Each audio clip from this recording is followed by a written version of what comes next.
cableados o de benditas que nos van a dar después la lucidez, la rapidez, las funciones mentales. Todo eso va a depender en un 50% de nuestra alimentación y en un 50% de la estimulación que recibe ese niño en esa etapa de la vida. Entonces es fundamental poder preservar el cerebro de ese niño para que después no tenga una debilidad mental, ya sea a gran nivel motor, como el procesamiento auditivo, como después que el chico no va a poder ir a la escuela, no va a poder aprender y estamos ante el gran fracaso escolar, deserción escolar, porque los chicos no pueden aprender.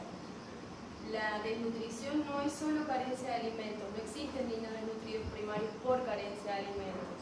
Estos chicos están inmersos en un contexto social, político, cultural, donde hay carencias de infinidad de cosas, no solamente de alimentos, de una familia bien constituida, de afectos, de colores, de un lugar con saneamiento ambiental y además no al alimento.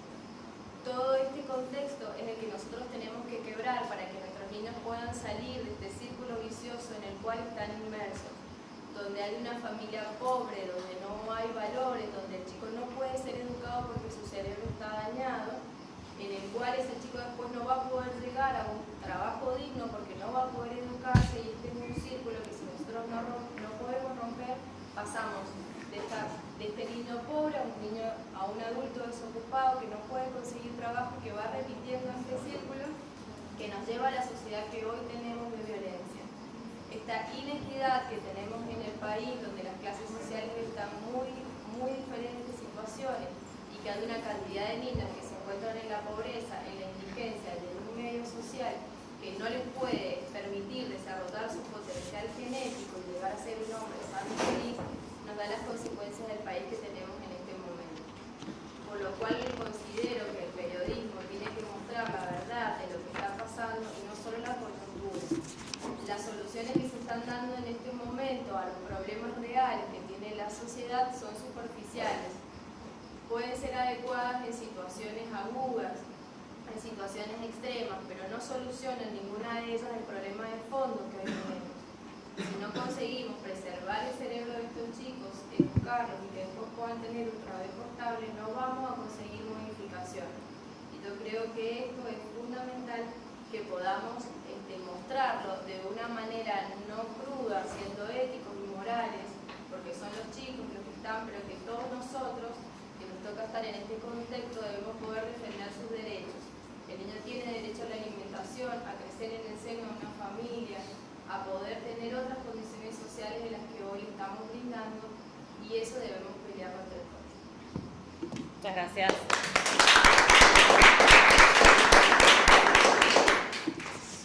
Bueno, muchas gracias. Ahora sí, Adrián Arden de la Organización Periodismo Social, y tenemos una presentación. No sé si... Si querés puedes pasar a Adrián para pasarla por el... Sí, o alguien me puede ayudar. Sí. ¿Cómo? ¿Ya está puesta? ¿Es esta la que cargué yo? Es la que ¿Vos me quedás yo estoy diciendo vos me ¿Es esa? Sí, esa es. Bien. Yo lo que les vengo a contar son algunos datos de la investigación niñez y adolescencia en la prensa argentina, Ahí al costado. Acá. ¿Dónde está la copita? Sí, si podemos como atenernos a la pregunta del panel, que es la forma en que los medios cubren las noticias de niñez. Sí, básicamente esa investigación entonces nos da a nosotros como algún insumo como para empezar a analizar y entender, tratar de mejorar algunas cosas de cómo hablamos en los medios sobre la infancia. Niñez y adolescencia en la prensa argentina es una investigación que el capítulo Infancia de Periodismo Social realiza hace más de 5 años. Ya se han publicado 5 investigaciones y básicamente es un análisis de eso, de cómo los medios hablan sobre la infancia, con qué temas, con qué fuentes, cuál es la participación que los chicos tienen en las noticias que hablan sobre ellos mismos, con qué enfoques, si hay cita de legislación o no en las noticias. Si lo vamos pasando entonces, yo sé que hay poco tiempo, así que si quieren repasamos algunos números. Y el trabajo que nosotros hacemos se hace en conjunto en 13 países de Latinoamérica que integran la red ANDI, formada en Argentina. Somos nosotros los representantes para esta investigación, y ustedes ven ahí los otros países que realizan esta misma investigación. En la siguiente les cuento un poco de cuál es el objetivo, por qué hacemos esta investigación. Nos interesa medir cómo y cuánto aparecen los niños, niñas y adolescentes en las noticias, aportar herramientas para mejorar la cobertura, saber qué se está haciendo mal, saber en qué podemos contribuir a mejorar la calidad del periodismo y básicamente instalar los derechos de la infancia en la agenda de los medios, en la agenda pública. Nosotros analizamos 11 diarios de circulación nacional y 11 diarios que se editan en provincias, que son como los más representativos de cada región del país. Como ven ustedes ahí, está casi todo el país representado con los diarios más importantes y de mayor circulación en cada región. Básicamente entonces, lo que les decía es, nosotros en general siempre hicimos un análisis muy general de cómo se habla de los niños en las noticias, y el año pasado nos concentramos, en la próxima lo vamos a ver, en cómo hablan los diarios sobre los chicos acusados de delitos. Nos encontramos con que el año pasado gran parte de la agenda mediática estuvo dominada por el tema de los chicos, la inseguridad, el reclamo por mano dura, básicamente lo que pasó después del asesinato del ingeniero Barrenechea, el reclamo social de mano dura y la idea que instala el gobernador Scioli primero y después como grandes sectores de la sociedad de bajar la imputabilidad a los 14 años. Gracias a todo eso, las noticias de infancia y delito se cuadruplicaron. Lo que nosotros encontramos que no es que se cuadruplicaron los delitos cometidos por los chicos, sino que el foco mediático se concentró mucho en eso. Dentro del capítulo de infancia, uno de los temas que más nos interesa analizar es con qué palabras nuestros periodistas hablamos sobre la infancia. Y nos encontramos con este dato, con el uso de términos estigmatizantes para referirse a la infancia, que está siempre muy presente cuando los medios hablan de chicos en situación de calle, chicos acusados de delitos, chicos víctimas de delitos. Básicamente esto fue una constante, pero el año pasado, al hacer foco en las noticias de chicos acusados de delitos, chicos en conflicto con la ley penal, nos encontramos con este dato, en la siguiente lo vemos, que es que en el 65% de las notas que hablan sobre chicos acusados de delitos hay algún término claramente discriminatorio. Rateros, ampones, delincuentes, pibes chorros, pirañas. Básicamente esas son las palabras con las que nos encontramos cuando analizamos este tipo de noticias. Cuando analizamos las noticias que vinculaban a los chicos con el deporte, con alguna actividad recreativa, con salud, el índice de términos peyorativos en el anterior estado era claramente menor,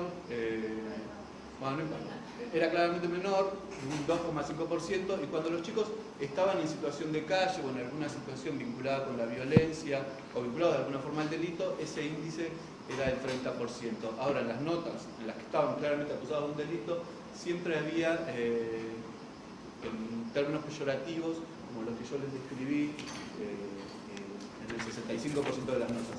Palabras como rateros, delincuentes, chorros, zampones, precoces, pirañas, patoteros. Esas eran las palabras con las que nos encontrábamos mucho nosotros en las noticias.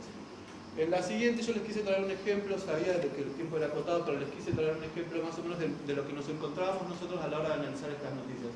Esta infografía se publicó en un diario de Tucumán, el diario más importante de Tucumán, La Gaceta, se publicó el 13 de marzo del año pasado. Acompañaba una noticia que se llamaba "La policía detiene a 5 menores por día", y lo que hacía la infografía esta era explicar más o menos cómo era el perfil de los jóvenes delincuentes en Tucumán, ¿no? Entonces lo que hacía era ubicarlos en ciertos barrios de la capital tucumana, que están ahí señalados como puntos rojos de infecciones, y después lo que hace es, me voy a parar, sí, ¿me lee bien o? No, ¿qué? No lo sé. Pero básicamente la infografía dice que utilizan gorras para taparse el rostro, generalmente usan pantalones de jogging o jeans anchos, pesan menos de 60 kilos, miden entre 1,50 m y 1,60 m. La policía asegura que varios de ellos apelan a la agilidad y la destreza para cometer delitos. Y acá se refiere a cuestiones familiares, dice hay un alto porcentaje de chicos que se criaron sin sus padres, otros son descendientes de personas con antecedentes penales, como si el delito se transmitiera de forma genética. Digo, esto se publicó en un diario y cuando nosotros tratamos de saber, digamos, de dónde habían surgido esos datos, lo que nos encontramos era una alta fuente policial nos dijo que esto era así. No había ningún, bueno, obviamente nunca va a haber un informe serio que asegure esto, digo, esto es hasta lombrosiano, digo, claro. En ese punto. Pero les quería mostrar un ejemplo de más o menos de las cosas con las que nos encontrábamos el año pasado a analizar este tipo de noticias. En la siguiente, bueno, y esto era como lo del hombroso que yo te decía. En la siguiente está el tipo de fuentes. Nosotros analizamos también quiénes hablan sobre los chicos en las noticias. Y en este punto hay un dato imposible de pasar por alto, que a la hora de analizar las fuentes consultadas por los periodistas en la cobertura de noticias sobre chicos en conflicto con la ley penal. Dice así: una de cada 4 de estas notas no citó fuente alguna, es decir, el 25% del total. Y no solo eso, en otros casos se apeló exclusivamente a la frase una alta fuente policial para comentar un presunto hecho delictivo cometido por un chico.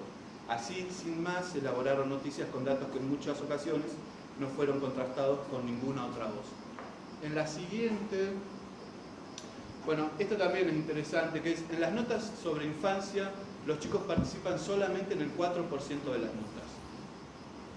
Sabemos que hay temas sobre los que los chicos no pueden hablar y está bien que sobre algunos temas no hablen. Digo, un chico acusado de un delito, en general es mejor a veces que se lo cuide, un chico acusado de víctima de una violación, digo, es mejor que se lo preserve con el riesgo de revictimizarlo. Pero hay otras cuestiones sobre las que los chicos tienen opinión, saben, digamos, porque les interesa el tema, básicamente, y pueden opinar y tienen derecho a opinar. Como en general, las noticias sobre infancia hablan en el 4% de las notas. Y en la siguiente hay una cuestión que para nosotros es como muy importante de comentarles, que es 3 mitos con los que nos encontrábamos nosotros a la hora de analizar estas noticias que están presentes en general en todas las noticias sobre infancia vinculada al delito. Una era esto de apelar a números reservados, extraoficiales, testimonios de altas fuentes policiales, testimonios de vecinos o expertos, para informar esto de que cada vez más chicos menores de edad cometen delitos. Digo, esto fue el año pasado titular de muchos diarios, fue una sensación que estaba dando vueltas y que se transmitió en los diarios, pero nosotros no encontramos ninguna estadística seria, ningún informe serio que asevere esto. De hecho, fuimos a las estadísticas de la Procuración General de la Nación y en realidad lo que nos decían es que los delitos cometidos por chicos en Capital Federal habían bajado entre el 2008 y entre el 2007. Es decir, ninguna de esas, según una alta fuente policial, crece en los delitos cometidos por chicos, según un informe reservado cada vez más menores, digo, nada de eso estaba probado por algún estudio. El otro mito con el que nosotros nos encontramos era esto de que los chicos están cada vez más violentos. Era una sensación también que se transmitía a través del testimonio, claramente, de una víctima de un delito, del familiar de una víctima de un delito, y esto también se transmitía en las noticias. Nosotros también fuimos a analizar y a encontrarnos, porque no había ninguna estadística, ningún informe que pruebe esos titulares con los que nosotros nos encontrábamos, y en realidad nos encontrábamos con todo lo contrario, con que habían bajado los delitos violentos cometidos por chicos. Y otro era esta cuestión de los chicos entran por una puerta y salen por la otra. De hecho, yo les traje, porque es un trabajo que nosotros estamos haciendo ahora, que es con lo que está pasando con... Lo último que se conoció fue el caso de este chico Ángel, que era 50 detenciones, no sé qué, pero hay 60 entradas en la policía. Bueno, ese fue el último, pero hubo un anterior que era Josecito, que era un chico de La Plata, en La Plata hay un grupo de chicos en situación de calle que son conocidos como los chicos de la frazada por los medios, sobre los que se deposita gran parte de los prejuicios, los temores de los ciudadanos de La Plata, y que en algunos casos esos chicos puede que cometan delitos. Digamos. Nosotros no estamos diciendo que estos chicos son inocentes, lo que estamos diciendo es que muchas veces los condenamos nosotros primero, como periodistas, que los jueces. Y no sé, yo les quería comentar esto que es, en esto de pensar que no todo lo que decimos nosotros no tiene consecuencias sobre esos mismos chicos. Digo, cuando nosotros los estigmatizamos así, muchas veces eso tiene consecuencias en la vida de los chicos, en general tiene consecuencias en la vida de los chicos.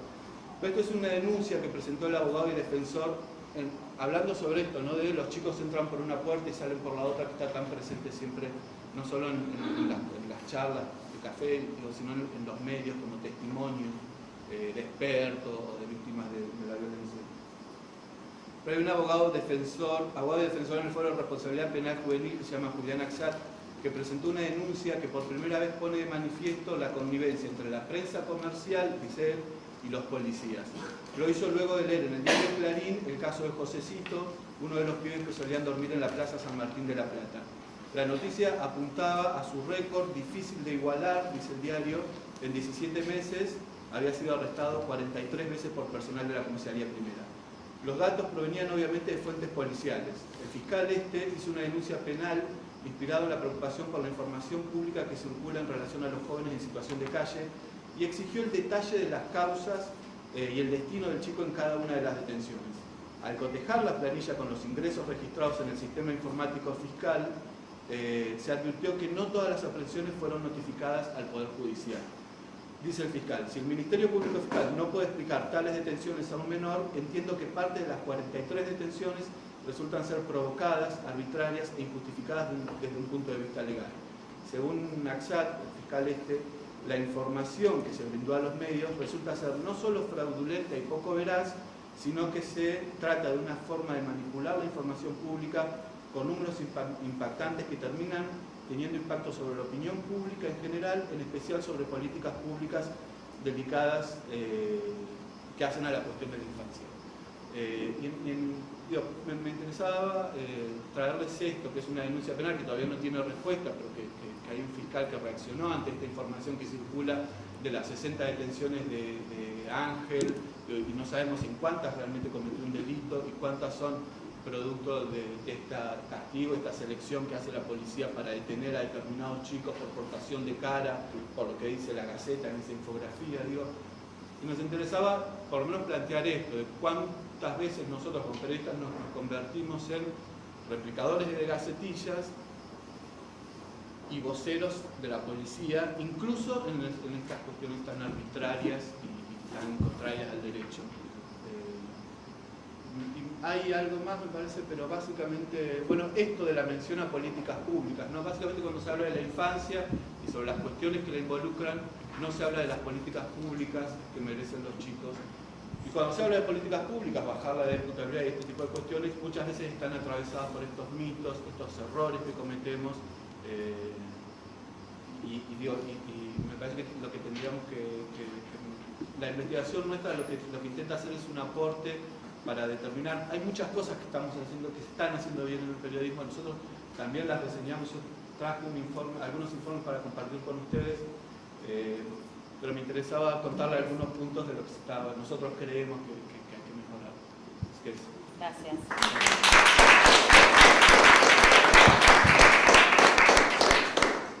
Bueno, muchas gracias y muy revelador. Ahora vamos a escuchar a Tatiana Merlo Flores del Instituto de Investigación en Medios, que también tiene una presentación. Sí. ¿Sí, no? Sí. Bien. Bueno, yo les agradezco un montón que me hayan invitado porque vengo de otro lado y con otra mirada que espero que sirva para enriquecer esta que a mí me ha ayudado un montón. Yo soy socióloga y hace años que investigo la relación de los chicos con los medios, pero desde la posición de los chicos. Educación para la recepción. ¿Perdón? Educación para la recepción crítica. En realidad lo que hago no trabajo en la educación para la recepción crítica, no, simplemente escucho qué tienen los chicos para decirnos. Porque nosotros en la educación para la recepción crítica creemos como adultos que sabemos cómo tienen que ser críticos los chicos y nos olvidamos de escucharlos. No trabajo en la recepción crítica, me resisto a ella. Me parece que es más interesante escuchar qué tienen ellos para decirnos. Si no, no es recepción crítica. Está bien, vamos bueno, a la vamos presentación. Mejor. Quiero hacer un... No, como hizo la acotación, en sociología siempre sucede eso. Vamos a yo quisiera hacerles un planteíto muy cortito de cuál es la situación a nivel global. Yo me dedico mucho a hacer investigación a nivel internacional comparativo. Somos parte de la red Observatorios en Red Latinoamericano y vengo trabajando con prácticamente todos los continentes, viendo qué pasa con los chicos, cómo participan, qué dicen, qué piensan sobre las noticias, sobre la vida, sobre los adultos, sobre su relación con los nuevos medios y con los antiguos. Esta es una foto de la NASA que muchos de ustedes deben conocer, que simplemente muestra las luces reales en el mundo y que no hace falta mucha explicación, porque nos está hablando de las distancias y de las diferencias, quiénes tienen y quiénes no tienen luz. Adelante. Hay cambio de paradigmas en esta época, se habla de cambio de paradigmas culturales y nosotros hemos ido analizando a partir de sucesivas investigaciones que esto es cierto. Uno de los paradigmas más simples y que generalmente no se tiene en cuenta es el cambio a nivel biológico.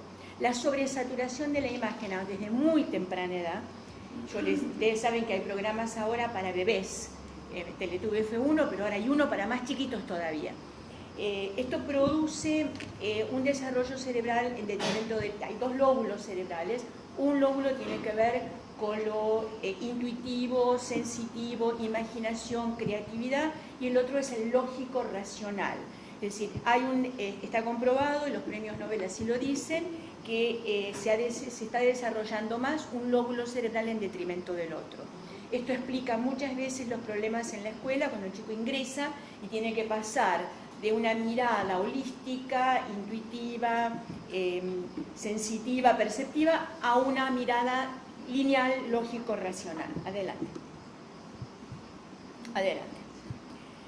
Hay una distancia generacional que se está dando cada vez más fuerte. Margaret Mead, que ustedes la deben haber escuchado, antropóloga ya hace muchos años, habló de diferencias en las relaciones. Dice que nosotros vivíamos en una cultura donde se enseñaba en forma vertical, abuelos a padres, padres a hijos. Se pasa a una cultura que ella la llama prefigurativa, donde la relación se da en forma horizontal, los adolescentes se comunican con otros adolescentes. Y entramos a la era configurativa, donde los niños y adolescentes son los que enseñan a los adultos. Y esto produce una serie de problemas, entre ellos la sensación de soledad, que es muy fuerte.